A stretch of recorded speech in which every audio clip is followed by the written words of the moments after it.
રાધે રાધે. જય સિયારામ. આપણે શ્રી શ્રી રાણીમા અને રૂડીમાનું ચરિત્ર ચાલે છે. રાણીમા અને રૂડીમાના ચરિત્રમાં આપણે આગળ વધીએ તો રાણીમાનો દીકરો રામ હતો ને, એને 3 દિવસ ત્યાં ભોજન નહોતું લીધું. એટલે રાણીમા પૂછે છે કે બેટા 3 દિવસ ત્યાં તે કેમ ભોજન નથી લીધું? તો કે માં, ગમે એમ તો માલધારીનો દીકરો ને, મને મારા માલ એટલે કે ગાયું યાદ આવે છે, અને ગાયું વગર મને જીવવું ગમતું નથી. તો માં એમ કહે તો આમ નમાલો શું થઈ ગયો?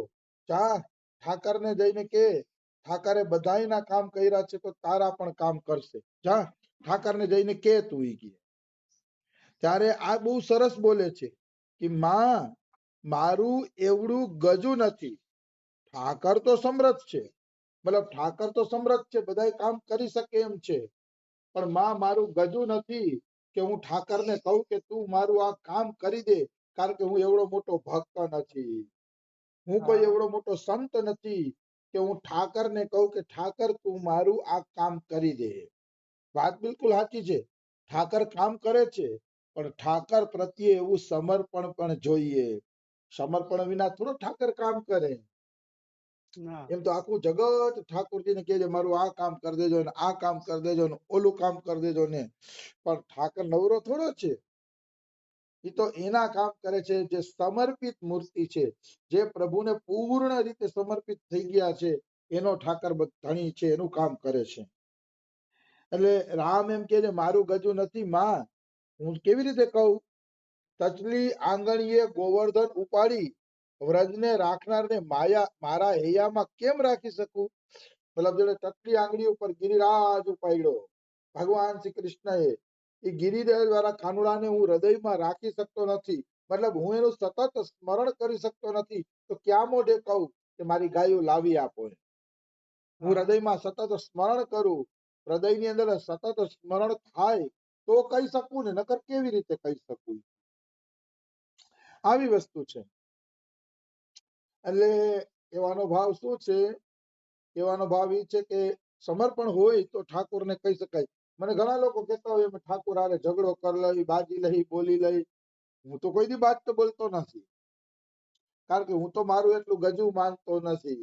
હા, મનોમન ક્યારેક એક મોજ આવી હોય, લહેર આવી હોય અને ઠાકર હારે બે વાત થઈ ગઈ હોય હૃદયથી, તો ઈ આખી અલગ વાત છે. બાકી નહીતર હું તો ખોટું નહીં બોલું. મારું તો એટલું ગજું નથી કે ગોપીઓ જેમ ફટકારતી એમ હું ઠાકરને ફટકારી શકું, કે ગોપીઓ જેમ કામ ચીંધી દેતી એમ હું ઠાકરને કામ ચીંધી દઉં. એટલું ગજું આપણું નથી. અને એટલું યાદ રાખજો કે ગજું બનતા બહુ વાર લાગે છે, એમ ગોપીઓની જેમ ફટકારાતા નથી. ગજુ બનતા વાર લાગે છે, ભજન કરવું પડે છે, તપસ્યા કરવી પડે છે, ન્યોછાવર થવું પડે છે, પૂર્ણ સમર્પિત થવું પડે છે, ત્યારે ઈ ગજુ ઠાકર આપણે આપે છે, ત્યાં સુધી મળતું નથી. આવી વસ્તુ છે. એટલે જેને ઈ ગજુ હોય એને મુબારક, એને પ્રણામ. હું એને કહીશ કે એની તો વ્રજ ભક્તિ સિદ્ધ થઈ ગઈ. આપણી કામ નથી ભાઈ. ગોપીઓ તો એમ કહેતી કાનુડા અમારા ઓલા ચપ્પલ ઉપાડી આવ, અમારે માખણ વેચવા જવું છે. તો કાનુડો એ ચપ્પલ ને માથા ઉપર મૂકીને લઈ આવતો. ભાગવતમાં લખ્યું છે ચોખ્ખું, એટલે કહું છું. ચપ્પલ ઉપાડીને પણ કાનુડો લઈ આવતો ખડાવ ગોપીઓની. તો આટલી હદે કાનુડા પાસે કામ કરાવવું ને, એ તો ગોપીઓનું જ ગજુ છે, બધાનું એવડું ગજુ હોતું નથી. બહુ કઠિન છે, તો સહેજ નથી. તો રામ એમ કહે છે કે માં, મારા હૈયામાં એટલો હામ નથી કે ઠાકોરને કહી શકું, પણ તું કહે તો ઠાકોર બધું કરે તેમ છે. રામ ભગત એમ કહે છે કે માં, તારી વાત ઠાકર જરૂર માને છે, તારી વાત કોઈથી ઠાકર ટાળતો નથી. એટલે માં તું જો કે ને તો ઠાકર બધું કામ કરી દે. જો એને એની માં ઉપર કેટલો વિશ્વાસ છે, રાણીમા ઉપર કેટલો વિશ્વાસ છે કે રાણીમા ધારે તો બધું કામ કરી શકે છે. આવો વિશ્વાસ હોવો જોઈએ ભગવાનના ભક્તો પ્રત્યે. આ તો સંતોનો સંગ કરતા હોય તો મનમાં અવિશ્વાસ હોય કે આ સંત મને ભગવાન પાસે પહોંચાડશે કે નહીં. આવો અવિશ્વાસ હોય તો ભક્તિ ફરતી નથી. ભક્તિ ત્યારે ફરે જ્યારે પૂર્ણ વિશ્વાસ હોય કે આ વ્યક્તિ મને પહોંચાડી જ દેશે. ગુરુ ઉપર પૂરો વિશ્વાસ હોવો જોઈએ, ગુરુ ઉપર પૂરી નિષ્ઠા હોવી જોઈએ, તો ભજનમાં પ્રગતિ થાય છે, નહીતર નથી થતી. અને રાણીમા ઉપર પૂરો વિશ્વાસ છે એના દીકરાને કે મારી માં કે એટલે કામ થઈ જ જાય. એટલે કે માં તું કે, કારણ કે ઠાકર તારું માનશે. તો રાણીમાં હસીને બોલ્યા, જા જા ગાંડા, આવી વાતો કરાય? ભગવાન કોઈના બંધનમાં આવતા હશે કદી? રાણીમાં એમ કહે છે. દીનતા દેખાડે છે, પોતાની ને દેખાડવી પણ જોઈએ. રાણીમાં દીનતા દેખાડે છે, જા જા ગાંડા, આવી વાતો કરમાં કે ભલા ભગવાન થોડા કોઈના બંધનમાં આવતા હોય કે હું કહું તો કામ કરી દે. હું કહું અને ભગવાન કામ કરી દે એવા ભગવાન બંધનમાં આવી જાય એવું તો મને લાગતું નથી કે.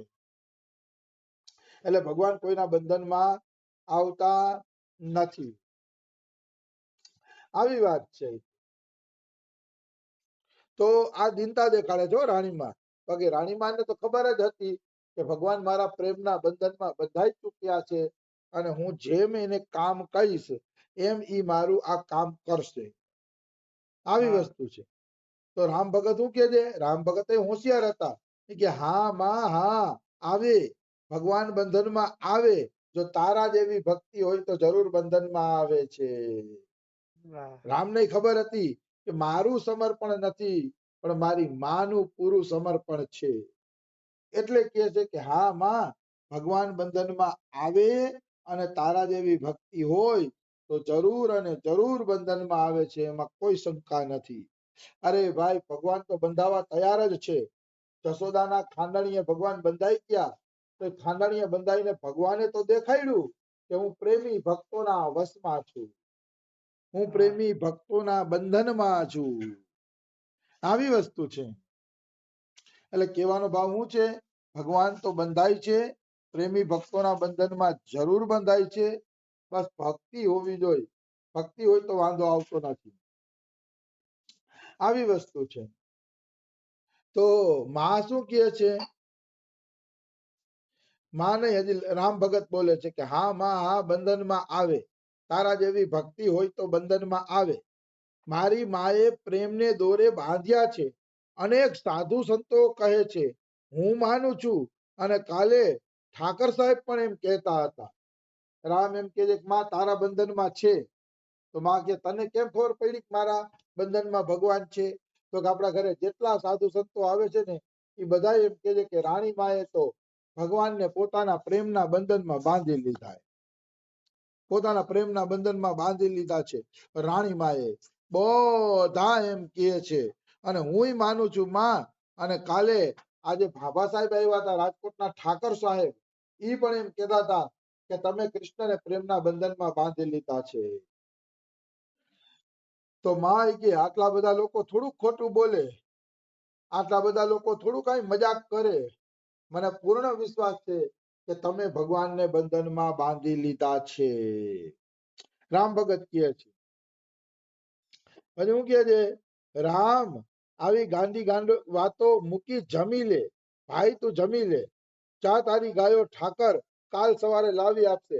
હવે તારે કઈ કહેવાનું છે? કે માએ દિલાસો આપ્યો. જોયું, હવે વિશ્વાસ હતો. હું કઉ છું આપણા વિશ્વાસે ભગવાન નો આવે કઈ નહીં, પણ કોઈ વિશ્વાસી ભક્તના વિશ્વાસ હારે આપણો વિશ્વાસ ભેગો કરી દઈ ને તો એના વિશ્વાસે આપણે ભગવાન મળી જાય.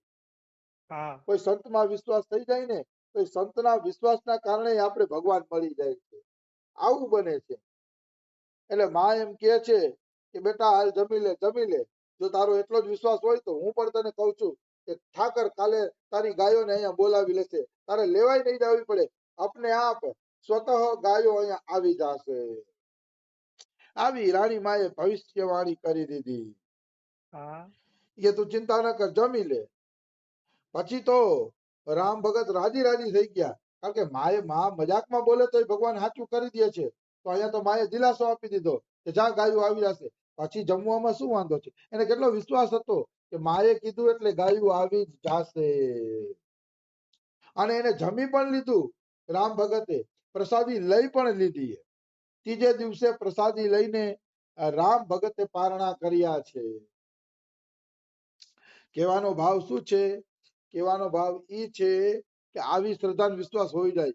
કોઈ સંત એમ કહી દે તમને ભગવાન મળશે તો પછી ઉપવાસ કરવાની જરૂર નથી. વ્રતો કરવાની જરૂર નથી, તીર્થોમાં જાજુ ભટકવાની જરૂર નથી. ક્યાંય એક સંતે કહી દીધું કે તમે આ રીતે કરી જાઓ, ભગવાન મળશે તો મળે જ. પછી એમાં કોઈ એટલે કોઈ શંકા નથી. રામ ભગત ને એની મા ઉપર વિશ્વાસ હતો. રામ ભગત એમ પણ કે માં તારા વચન પ્રમાણે કાલે ગાયું આવશે ને ત્યારે હું જમીશ, એમ પણ વાત થતી હતી. પણ નહીં, એને માએ કીધું એટલે તરત જમી લીધું. એને ખબર પડી ગઈ કે માએ કીધું એટલે હવે શંકા કરવાની કોઈ સ્થાન નથી, આવી જ જાશે. આવી વસ્તુ છે. એટલે કહેવાનો ભાવ છે સંતો ઉપર વિશ્વાસ રાખવો જોઈએ. વિશ્વાસ રાખવાથી કામ પાર પડી જાય છે, નિશ્ચિત કામ પાર પડી જાય છે, એમાં કોઈ એટલે કોઈ શંકા નથી. આ રીતે ત્રીજા પોરે લખુ ભગતે પારણા કર્યા છે અને ઘરમાં બધા ખુશખુશાલ થઈ ગયા છે કે ચાલો રામ ભગતના પારણા થઈ ગયા. હવે શું થયું? નમતો પહોર હતો, સાંજનો સમય હતો. ગાય આવશે પણ ઈ હજી પાછળ વર્ણન આવશે.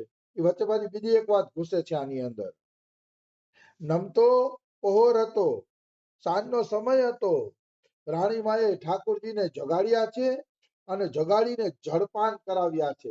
ભાઈ ઉનાળાના દિવસો હોય અને સાંજે ઠાકોરને જગાડીએ તો ઠાકોર માટે થોડુંક છે ને જળપાન કરવું જોઈએ, થોડુંક જલ પીવડાવવું જોઈએ, શરબત પીવડાવવું જોઈએ. આ સેવાનો ભાવ છે કે ઠાકોરજી સાંજે આપણે કેમ સાંજે જાગીએ છીએ તો ચા પીએ છીએ, તો ઠાકોરજી જયારે સાંજે જાગે છે ને ત્યારે પાણી અને શરબત પીવે છે. તો શિયાળો હોય તો પાણી પીવડાવી દે તો ચાલે, ઉનાળો હોય તો કઈક મીઠા મીઠા શરબત પીવડાવવા જોઈએ ભગવાન. આનું જ નામ છે સેવા. સેવા એ રીતે થાય, ભાવથી થાય. કાલે હું રણછોડદાસજી મહારાજની ચોપડીમાં વાંચતો તો કે આપણે એક મૂર્તિ બનાવી, તેમાં પથ્થરે હોય, સોનું હોય, પિત્તળે હોય, અષ્ટ ધાતુની અંદર 8 પ્રકારની ધાતુ હોય અને અષ્ટ ધાતુની આપણે મૂર્તિ બનાવીએ છીએ. તો તમે શું સમજો છો કે એ મૂર્તિમાં ભગવાન છે? તો કે મૂર્તિ તો મૂર્તિ જ છે અષ્ટ ધાતુની, પણ તમારો ભાવ છે ને એ પ્રમાણે ભગવાન પ્રગટ થાય છે. તમને એમ થાય કે સાંજે ભગવાનને શરબત ધરવો જોઈએ તો એ મૂર્તિમાં ભગવાન છે અને અવશ્ય તમારો શરબત છે ને ગ્રહણ કરે છે, અવશ્ય શરબત ગ્રહણ કરે છે તમારો. પણ તમે એને મૂર્તિ જ માનશો તો એ કઈ ગ્રહણ કરશે નહીં. એટલે ભગવાનની મૂર્તિમાં વાસ્તવમાં કણકણમાં ભગવાન છે, એના મૂર્તિમાં ભગવાન તો છે જ, પણ જો તમારો ભાવ નથી તો એ મૂર્તિમાં ભગવાન નથી, કેવળ પથ્થર છે. કહત કબીર સુનો ભાઈ સાધુ, મેં તો હું વિશ્વાસ में. સાધુ મહારાજ એમ કહે છે કે હું તો વિશ્વાસની અંદર જ છું. કહત કબીર સુનો ભાઈ સાધુ, મેં તો હું વિશ્વાસ में. વિશ્વાસ છે તો ભગવાન છે, નહીતર ભગવાન નથી. આવી વસ્તુ છે. એટલે મનુષ્ય વિશ્વાસ પૂર્વક હાલવું જોઈએ. વિશ્વાસ છે તો ભગવાન છે, આવી વાતો છે. એટલે સાંજના સમયે રાણીમાં જળપાન કરાવે છે ઠાકોરજીને, તો જળપાન કરાવવું જોઈએ. એમ નહીં કે ભગવાન છે, ભગવાનને હું પાણીની તરસ લાગે, એમ નહીં. સાંજ પડી, ઠાકોરને જગાડ્યા રાણીમાએ, તો પ્રેમ પૂર્વક રાણીમાં છે ને જળપાન કરાવે છે, એને શરબત પીવડાવે છે. આ રીતે ઠાકોરની સેવા થાય છે. આ રીતે તો કહેવાનો ભાવ શું છે?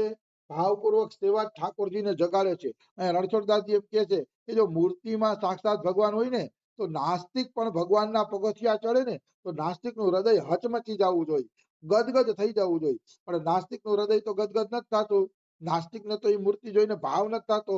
એનો અર્થ થયો કે મૂર્તિમાં ભગવાન નથી, ભાવનામાં ભગવાન છે.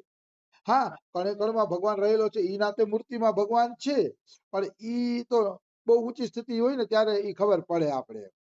પણ બાકી તો ભાવનામાં જ ભગવાન છે, ભાવના નથી તો ભગવાન નથી.